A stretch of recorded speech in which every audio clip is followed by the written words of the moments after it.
All right, we have a dynamic panel coming up, and the moderator, Artem, said he was going to tap dance for you guys. Just joking. Oh, they want you to tap. Oh, okay. No pressure, Artem. All right, this conversation is titled User-Centric Innovation, Lessons Learned and Strategies for Success in a Decentralized Era. I'm going to welcome to the stage Lucas Verra, co-founder and CEO of POAP Studios. Welcome. Jordan Edelstein, CMO of Stellar Development Foundation. Welcome to the stage. Oh, am I in your way? Ooh, I guess I'm tap dancing. Maurice, co-founder of Yellow Card. Welcome. Owen Simonin, aka Hasheur, founder and CEO of Meria. Oh, you brought your fan club with you, I see. Okay. And our awesome moderator, Artem Sinyakin, co-founder of Oak Invest. I love the energy.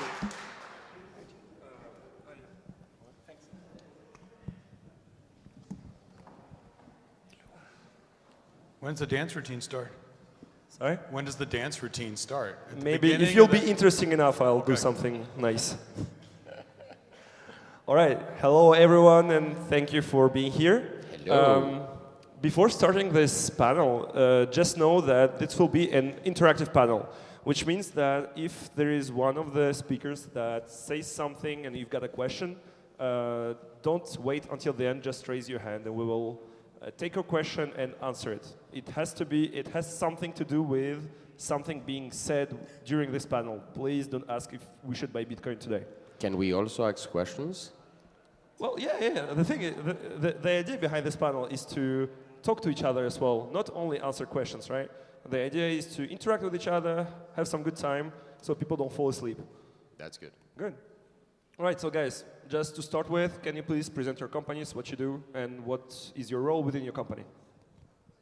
I will start here, since I'm near you. So hello, everybody. I'm Lucas Verra, co-founder of POAP Studio, which is the leading agency building experiences on top of the POAP Proof of Attendance protocol. So I have just one question. Who here is a POAP collector? Yo, that's very good. Thank you very much. All right, I'm Jordan Edelstein. I'm Chief Marketing Officer at the Stellar Development Foundation. So the foundation is responsible for growing and maintaining the Stellar blockchain network. Our mission is we're focused on creating equitable access to the global financial system, and we do that via our work with our ecosystem on the Stellar network. Hey, I'm Maurice. I'm CEO of Yellow Card. We're the largest crypto exchange on the African continent. We operate in 16 countries. I'm not sure it's working. Hello? Way better. Cool. Yeah, so I'm Chris from Yellow Card. We're the largest crypto exchange on the African continent, operating in 16 countries. You can think of it like Coinbase or Cash App Buy Bitcoin feature. Back in 2018, I met a Nigerian guy on the internet that told me to do this, and now we're here. The Nigerian prince.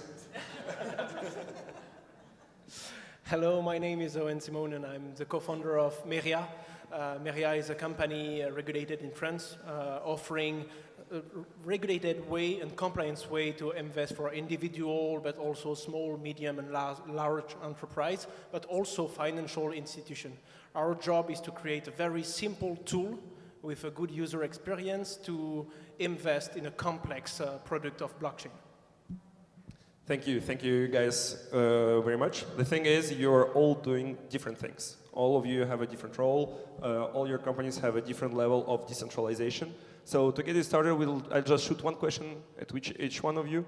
And to start with you, Lucas, how did you come up with the idea for POAP? Because did you think that the events or the experiences that you had before were missing something? So That's a great question and very nice going with the title, because the birth of POAP was made in a hackathon, but for a simple use case of how to prove the presence, the attendance of an event. It was for conferences like this one where people would getting to know each other and to see each other and see each other in events, etc. And so if that blockchain thing is good enough for traceability and transfers and have the immutability, how can we have a system where you have your badges of honor of what you've been and your events and your story? And as simple as that, how can we have an immutable true record of who has been attending those conferences or those events, those birthday, those marriage, whatever. So super simple. It doesn't want to be much more complicated than this. That's why there is many POAP collectors here, some brands that we're working with, because the concept is very easy to grasp and very user-centric. And in that user-centricity, some choices of decentralization and centralization have been made because, well, it helps for adoption. Do you do POAPs for everything you do in your life today? I do many POAPs. Did you do one at your marriage? I'm not married yet. Will you do one? Probably. I mean, there is people asking us for that. And, well, today, yes, today I have my personal POAP. So whomever wants to meet me later on, I have a personal, you've met Lucas POAP. But yeah, I mean, and your question is on why was it created? It was the idea is a better Foursquare. I don't know if you guys, who here remember what Foursquare was? That it was that application where you would check in on places and you would get benefits and some form of a mayor, right?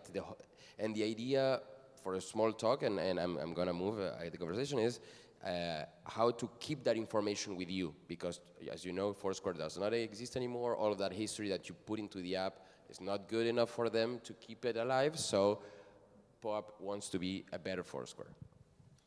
Thank you, Lucas. Let's go to Jordan. So you're the only one non-profit here. So you're the one not liking money, apparently. So your goal is to offer services worldwide, present solutions to people, especially for payments. How is your organization, your foundation, focusing on the end user? What are the things that you put in place for that? Yeah, so as you said, we're a nonprofit. We're not a charity, but we're not revenue driven. The foundation exists solely to help the network grow. And so for us, our direct user are companies that are building on the Stellar network. And so, because those companies all know their local users better than we do. So we really view local builders as he knows more about crypto people in Africa than we do. So we're not going to tell him how to build anything in Africa. We're going to help by adding technical support to the network that would make it easier to connect to the Stellar network. We're going to give grants to help with that building. We're going to give grants to help with marketing that product once it's done. And so we're really focused on kind of enabling local builders to solve those problems. Now we'll hear from local, but hey, we need this, we need that. And so, for example, the UN and UNHCR said, hey, we have trouble, we want to innovate on how we distribute humanitarian aid, right? And we think blockchain can help do that. So we developed a solution called Stellar Aid Assist that allows an aid organization to both better track where all of their funds are going, right? Because donors to humanitarian organizations want to know, where's my money going? And then recipients, rather than getting handed $300 in cash that they have to go hide under their mattress, can keep it in a digital wallet and go to a MoneyGram and pull it out whenever they need it, right? And the relief organizations know their problems more, and we understand how we can help that relief organization. As an example, that's our sort of version of focusing on the user. Thank you, Jordan. Thank you. So let's go to Chris. You have something that other people here don't have. It's the ambassador program. Do you think that the ambassadors are a better way to reach users than the traditional marketing types of campaigns and stuff? Yeah, I think it all comes down to listening to what people actually want and actually need, as opposed to trying to tell people what they want or need, right? And so, especially for us in the markets that we operate in, what we try to do is actually understand how do people take in content, how do people take in marketing, how do people understand products and services that are available to them. Right, and rather than try to change the mentality and change the way that people function, you need to go in and do exactly what people want, right? I think especially, 2021, when money was free, there were a lot of startups that popped up that aren't actually solving problems, right? They're solving problems that they think exist, but don't actually exist for any real people that have ever, that you've ever met. And so that's really what it comes down to is you need to be able to listen to what people actually are asking for and the way that they need to take that in. And so with the ambassador program, essentially what we try to do is get as granular as possible in terms of the sort of word of mouth marketing culture that works on the continent, right? And so, people don't want to use a product because they saw it on TV. Right, people want to use a product because their friend is using a product, or their uncle's using the product, or somebody in their family or network is using the product, right? And so it comes down to that, right? The ambassadors are signing up people that they know, they're signing up their friends, they're signing up other people in their circles, and then it goes on, right? And then those people can become ambassadors and so on, right? But the idea is just how do you get it as how do you say, grassroots as possible, right? How do you get down to the market and make sure, again, that you're solving a real problem and giving people something that they actually need as opposed to what you think that they need? Yeah, I think it also develops a kind of loyalty from the ambassadors and from the people they onboard as well. So I think that this really helps. So thank you, Chris. Let's go to Owen, who is a starting YouTuber. If you want, you can subscribe to his channel, help him out. But you're not here to talk about your YouTube channel, so let's talk about Meria. You have started as a company called Just Mining. So it was literally just mining. You were offering mining solutions to people, but today you offer a variety of solutions. So what has been your thought process to get from offering machines to offering staking, masternodes, and all these types of services? In 2017, nobody was talking about proof of stake. Nobody was talking about decentralized finance, NFTs, or every new products that we can check on the market today. We was driven by the demand. And basically, everybody is excited by the idea of cash machine. We have a machine at home, we just have to start it to connect it to internet, and we will generate money every day. The concept is very attractive for humans. So the first strong demand was from the miner. But mining is not really adapted to individual. The problem is because DHL is breaking 50% of any machine during the traveling, and also because it's complicated to manage a float of miner for a lot of individual. At this moment, we was in 2017, 2018, and the bear market was starting to come. Winter was coming. And at this moment, we understood that the first thing is 95% of future of cryptocurrency will be based in proof of stake or another kind of consensus as proof of work. And also, it's scalable. Not only scalable by design of the technology, but scalable because you can't produce 50,000 machines in few days. But you can receive few $1 million in a single transaction if nobody trusts you, because it's not sending money, it's a delegation of money. And by design, blockchain allows you to delegate your money without trusting these intermediaries. That's why Meria was valuing as the market and as the demand to match to the customer six, basically. Yeah, you also pivoted from a fully centralized company to a more decentralized one. So yeah, okay, let's go to the general questions where we can interact with each other. And to go through the first thing is that you all have different activities, so you all have different types of experiences in your entrepreneurial journey. So let's talk about the hardest thing you had to go through, or the hardest thing that you had to learn, and that you would undo or do differently, or just basically what is the lesson that keeps you going today and that was really hard for you. Anyone can start. Let's start. The hardest lesson? Yeah. Bear market. I think it's the hardest lesson that we can discover in this environment. So what do you mean by bear market? Would it mean that you have to, during the bull market, to save a lot of money to keep going during the bear market? Is this the lesson you're talking about? I will give you my definition of bear market. Reducing of the customers' demand by 10 to 20. Every people is not more excited about narrative, NFT, decentralized finance, ICO, new numerism revolution. And at this moment, you have to focus on your own process and you have to build something strong for the next cycle. But you have no visibility, you have a real lack of visibility. That will be 12 months, 24 months, 3 years, but you have the chance to have a monthly recurrent expense because you have to cover your human resources, because you have to keep your organization on the right way to build something and focus on the tools that users will not asking you today. But you have to build some things to match to the customer 6 of 2 years.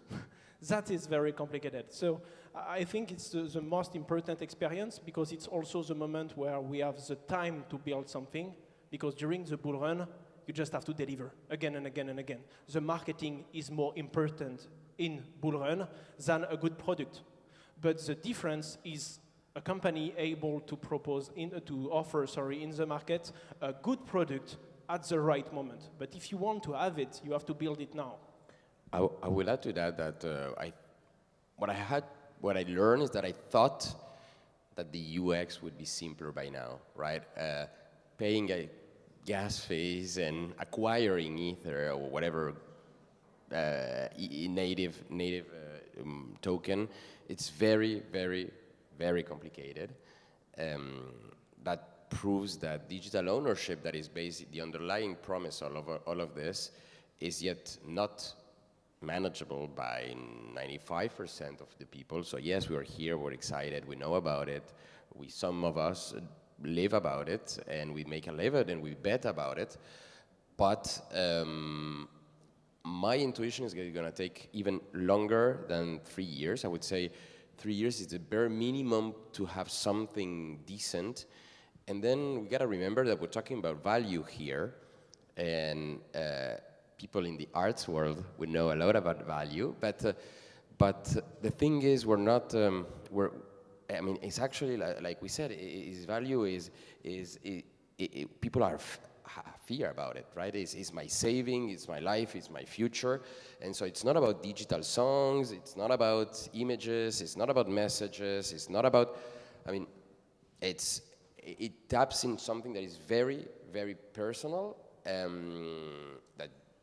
That brings fear, and I think this security aspect, the 12th word, and the ledger, and then what happened is only a demonstration that it's a profound paradigm changing, but it's gonna take time, and my bet is at least 5 to 10 years to have people comfortable to be digitally wealthy or digitally valuable. Every time I hear security, I just shrug it off. Well, and the other related part of that, I mean, for me, the other thing that makes it hard is when you have bad actors in the space that erode trust both at the end user consumer level. I mean, they really does it at the sort of regulatory level. So the day before we were going to announce the launch of Stellar 8 Assist with the UNHCR and the IRC was the day that SBF got arraigned in New York City. Right, and so like we're all ready to go out with press, and all they want to talk about is this asshole who's like just got arrested, right? And so, and obviously there's been a lot of talk today about the regulatory landscape in the U.S. We spend a lot of time working with Congress, like with lobbying to get, like engaging to get regulation right, and when stuff like that happens, it erodes trust all the way through the chain, and what we've done is you kind of just focus on, look, those are bad actors, it's an emerging space. Here, these are the real things that we're working on that will genuinely help people. And you kind of say it again, but that trust erosion piece from bad actors makes it really tough. Yeah, and I would add from an emerging market standpoint, we don't have the same issues with the bear market that I think other companies in the space do, because crypto is a little bit more practical in other parts of the world, right? People use USDT, they use USDC, they need to make payments, they need access to the dollar, right? As opposed to wanting to buy a bunch of Pepe coin and, and ride to the moon, right? And so it's a little bit different of a use case, but I think that to your point with SBF and everything else going on in the space, that impacts regulators around the world that already don't understand what crypto is, right? So then when some 29-year-old in the Bahamas steals $11 billion and they already don't know what this technology is, that's not great for the space. And so, I mean, we've had to do quite a bit of education and quite a bit of work with regulators across the continent, right? Meeting with central bank ministers and everybody else to just explain what crypto is from the very basics, right? And so I think, I mean, in terms of biggest challenges, it would be just the general population's understanding of this technology, which, like you said, the user experience is still not fully there, right? It's still relatively complicated. It's still something that the average person, especially the average person over a certain age, doesn't really understand, right? And so explaining that technology and making sure that especially regulators understand it, which obviously in the US they don't, right, is extremely important. And I think just quickly and I will say this over and over again, I think to Chris's point, when you can talk about here is a real world use, right? Beyond the, speculation is great, but here is something where blockchain is doing this thing better and enabling people to do things they could not do or do it better. That to me is the best counter to, the Three Arrows guys talking about how they are hanging out in Bali and Singapore doing nothing. Which is but OpenX is doing well. That's true. They have $30 of volume in 24 hours. It's nothing. It's really bad. All right, so the thing is, I'm hearing one same thing which comes back with all of you. It's education. We have to focus on the education, either with clients, either with governments, with the regulators, with the experiences. We have to explain every time what we are aiming for, what we are here for, and people have to understand what we are doing. Otherwise, you will just get support messages. Can you pay me back my Bitcoin that I bought at 69,000 and now it's 20,000? Can I get a reimbursement? I bought it 10 days ago. So you have to go through this process. It can be long, it can be tough, but this is something that everyone should focus on. And so let's move on to the next topic. And so just to remind you, you can ask questions anytime you want. Just raise your hand and we will take a question. Let's talk about the decentralization and centralization. We're seeing that in centralization, we've had problems. We've had FTX, we've had some other, we had Three Arrows Capital, then we had all the other crypto companies that have worked with FTX or Three Arrows Capital that also went down because it was not transparent at all. Then on the other hand, we had a fully transparent Doc1, which was doing a stablecoin, which also went down because of the poor management, poor design, even though it was completely blatant and it was everyone could see it, but no one saw it. People lost money in it. Then on the other hand, we have sometimes crises within companies and where you have to take decisions quickly, where you don't have time to go through governance. And then when you want to go through governance in a decentralized way, you have a nearly zero participation rate. So let's talk about the pros and the cons of decentralization. And I think we can start with the decentralized part with you. Sure. If you want to... Yeah, I mean, I think, I will very gingerly walk the line. There are values to both approaches, right? I think with decentralization, beyond the sort of transparency and speed that comes with that, that's the best place, from our perspective, it's the best opportunity to drive financial access, right? To be able to go to places that really need, where people don't have access to all the same financial instruments, to, doing that via decentralization and a decentralized approach feels like that can work, right? Now, Chris has got, the largest exchange in Africa, and he's reaching those people as well, right? So, but I think for us, I think when we see decentralization is it's easier to access populations of people that don't have the same access to financial services that others do. And that for us is a real driver. I hear you, and I would say in our case it's a bit the other way around, but it makes sense because in the case of POAP, a couple of years ago, there was a sane, I would say, UX decision to be made. That is, people can reserve POAP with email.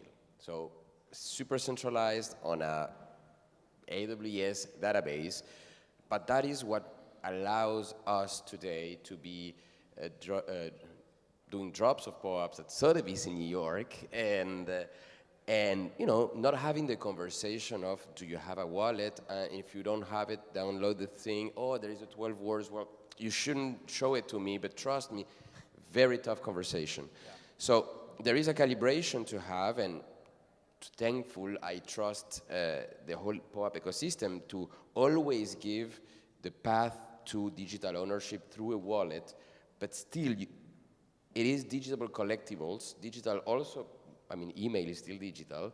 So you start collecting with, you start building the concept that those tokens, those moments belong to you, and whenever you're comfortable, whenever the brand tells you to, or whenever you do your own research and you discover it, or whenever you feel that you have that moment, that is the moment you click the button, conceptually you get it, you decentralize your brain, and then you get that digital ownership that is, again, the underlying promise all of this.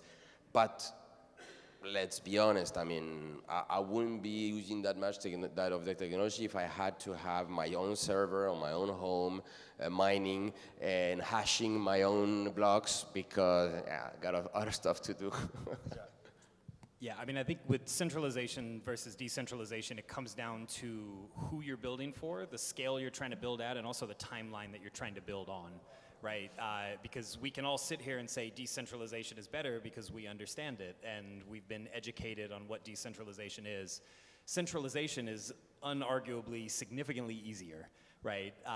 And you know, it'll be a cold day in hell before I walk home one day and my mom is asking me for troubleshooting on her MetaMask wallet, right? Like, that's not gonna happen in her lifetime, right? And so, you know, if you're trying to build something for everybody, then there definitely still needs to be a centralized piece to it. Either that, or the user experience for decentralization needs to get significantly better to where it's essentially like having something centralized, right? And so I think it depends on, you know, really what's that timeline. If you're building something that in 30 years is going to hit scale when sort of a new generation takes over and this education is everywhere and people are being taught what decentralization is in pre-K, then fantastic, right? If you're building something for today, then either you have to limit the market to people that really understand the technology and that are willing to take on the risks of decentralization, holding your own keys, maintaining that, or you just need to acknowledge that you're not going to be able to hit the whole market with a decentralized product, right? Because the majority of people are just, they don't understand it, the education isn't there, and there's quite a lot of, there's quite a lot to do still from that standpoint. Just a few words to finish about this question, but I think if today's decentralization is so powerful and we really need it, it's because 95% of any solution are over-centralized. Because we are aware about a lot of solutions. For banks, for example, you need to have a bank account. It's necessary today. You need to use government tool. You have to do it. But in case of failure with this kind of tool, you will have a problem and you have no solution. If I like decentralization, because I think the most important and fundamental value from the decentralization is because decentralization is bringing a nuance to the centralized system. And I think the interesting and beautiful thing in decentralization, it's not always necessary. I don't think we have to decentralize everything. But if you need it, if the centralization is closing the door, blockchain will open a new one without any position about your skin colors, about your culture, about a lot of things. And yes, it's different between European Union, where we are speculating with cryptocurrencies, and somewhere in the world where blockchain is not just an evolution, but it's a real revolution. A solution as well, yeah, for the people. So, yeah, I think we have different perceptions of cryptocurrencies. I think that at some point you will have some degree of centralization. We can see it even if we talk about Ethereum, right? Ethereum is a fully decentralized network, but Lido has nearly, I think it's over 50% now, I think. Lido or Amazon? Oh yeah, this also, yeah, so we have some problems there still. So there is still some degree of centralization to all decentralized solutions, and this was the point of my question. It's not all black or all white. As long as you find the middle and where you're comfortable with it and where you're actually able to use it, then that's what matters the most. Now let's talk about something that people want to hear about. We are in the bear market, so the Pepe coin. We're still in it. Okay, still going strong, still going down, and so we were talking about your struggles, hardest lessons, the choice between decentralization and centralization. Many people are talking about the things that will bring the next bull market. This sort of catalyst. We've had the DeFi summer, we had the NFT boom where celebrities started buying monkeys for some reason.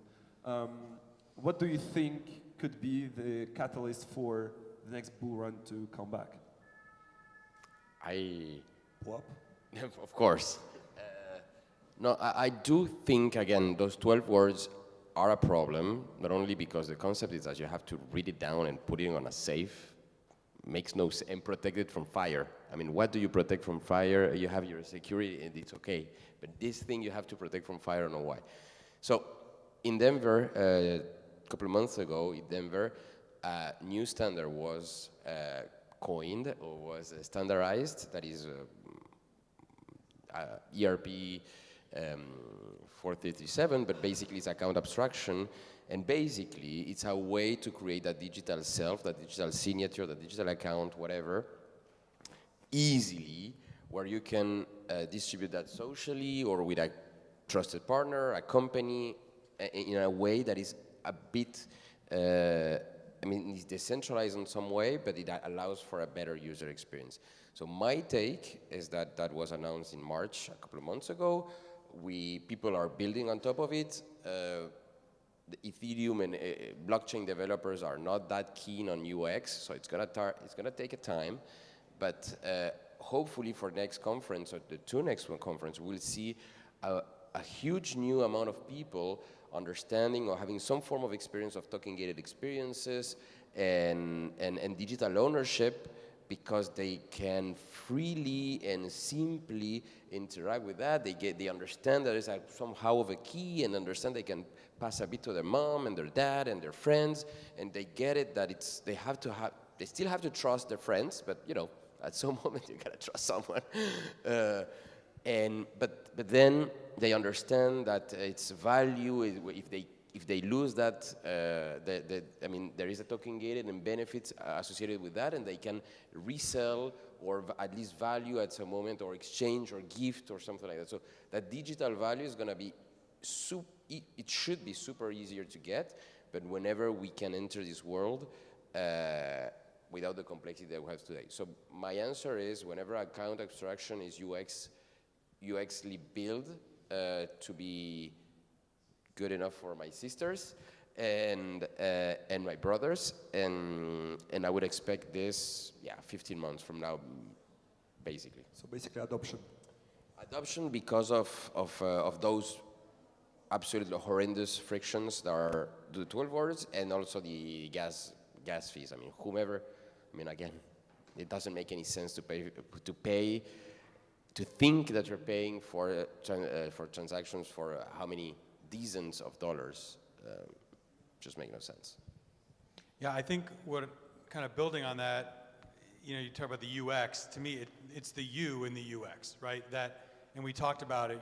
You're solving a problem that someone has in a way that they can leverage, right? So as opposed to building tech for tech's sake, which is fine, but then user testing that to make sure it's solving a problem, right? So before I worked in blockchain, I worked in video games, and and I would see it you'd see it like the game team would come up with a feature that someone thought was really cool that consumers just didn't need, and we would talk about it, and when we started to test it, they couldn't believe. Oh, what do you mean no one wants it? It's like, dude, no one wants it, right? It's too complicated, or it's not as intuitive as you think. And I think this idea of really being user-centric and solving, so it is adoption via solving a real world problem or a real world use case, right? So like that your sister and your mom and the UN could be like, oh, I'm doing something on, and maybe they don't even know it's on blockchain, which would be fine, but that there's enough accessibility to using something that is that is meeting a real need in a way that's better than it is now. If it's the same, if you're doing the same thing, but it's just different, that's not good enough, right? Because then you're asking people to switch for fun, as opposed to, holy shit, this is a lot better. Oh, this has real benefits, and it's not scary to use. I think that, from my perspective, that's going to be the crux on. And then when that happens, then like the value of all like tokens and all that will go up because the usage and demand will be higher. And so I think it is sort of it's a bit of a pull from the market, but that is anchored around just broader usage that is linked to solving real issues. My brother, a bear market is just a bull without horns. It's all about perception, right? I think that obviously, user adoption and that kind of thing can pull us out of a market like this. But frankly, I think that there's also going to have to be a reckoning of past sins to really get us out, right? And we've seen that with obviously SBF and Do Kwon now, and the 3AC guys maybe one day, right? But I think that there's definitely like a piece of that in terms of getting that institutional trust back into the industry. You're going to need something like that. And outside of that, I mean, I think it's really just about regulation as well, right? I mean, right now, on top of a bear market, you have the SEC in the US coming down on Coinbase and Binance and everybody else that breathes, right? And so as that continues to happen, that's not going to pump people up, right? And so I think that on top of sort of a reckoning of transgressions, I think that there's also just a need to get through this regulatory hurdle before we're really going to see things take off. And what does that look like, right? Maybe that looks like Coinbase winning the lawsuit in the US, right? Maybe that looks like other countries actually attracting these companies out of the US and the industry just taking off from the rest of the world. But I think there's a lot of stuff outside of the average user that needs to happen to really pull us out now. I think that institutional trust for a lot of companies was really lost when FTX and stuff like that happened. And to get us back to the point that we were at, we're gonna need to get that trust back, right? And that's where regulation comes in. That's where the justice system comes in, and I think it'll be, it'll still take a little while, but we'll get there one way or the other. No, I think today it's too complex to imagine what will be the catalyst to the next bull run. I think we have few interesting angles of thought about it. The first one is regulation, in the worst or the good sense, because if we have this feeling that the regulation want to kill cryptocurrency, the community can have a very rough react. But also, if the regulation is okay with cryptocurrency, imagine if America is just firing Gary Gensler now for protect cryptocurrency. Let's fucking go. The signal will be very strong. So I think that can come from the regulation, also about adoption by use case, because I think everything is about technical revolution, like decentralization, okay, but after decentralization you will discover cryptocurrency, NFT, and different way to use this revolution. And somebody one day will create something like POAP with a tool as NFT, And at this moment, we need to, to go throughout this barrier, like the day where everybody will use blockchain without thinking about it, it's done. When you will talk to somebody about wallet, and people will naturally think about 0x, it's this moment. So I think that can be about adoption. Some people are just waiting the next halving cycle. And to be honest, when you give a 12 month to 24 month, I think it's the halving of Bitcoins that you are waiting. But discovering and imagine today the next technical evolution of what can we do with blockchain, it's not possible to imagine that now. Did he pay you to say POAP will bring back the bull run? No. Let's just imagine, right? We spend half or more than half of our cognitive day in front of computers. And I think it's also, to be honest, it's probably the case also for youngsters. And to me, the natural evolution is that at some moment, you would say, okay, there's a way to value my time. There's a way to get something out of those 12 hours I spend every day online, being on the phone, computer. A couple of years, maybe we'll have the Ray-Ban glasses with the Apple thing in our eyes, like right now. But at some moment, it just makes sense, right? I'm spending my time in here, so I want something back. And the threat, the combination that was centralization, Web 2 world was simpler UX. I can send a picture to my grandma in another country through Facebook, and it works, and we both smile, and then I get a like. It's okay. But at I think we all here, and I think also in the mainstream world, everyone is kind of aligned on the fact that there is bad consequences of that. And I think that naturally, with better UX, adoption, regulation, what we said, it just makes sense, right? Most of our day will be digital, AR or VR or computer, and so people will want to have a better cut out of it. It just makes sense, right? It's like whenever you're working, you want to do some muscle. Whenever you're working, you want to have your salary.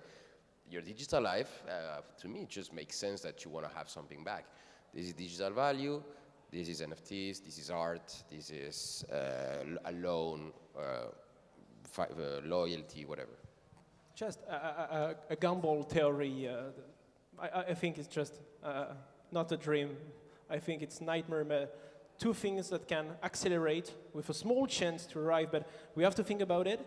AI, because AI are creating a feeling of we are afraid. Everything is too fast. AI can replace my job. AI can do copy, paste my skills faster than me and cheaper than me.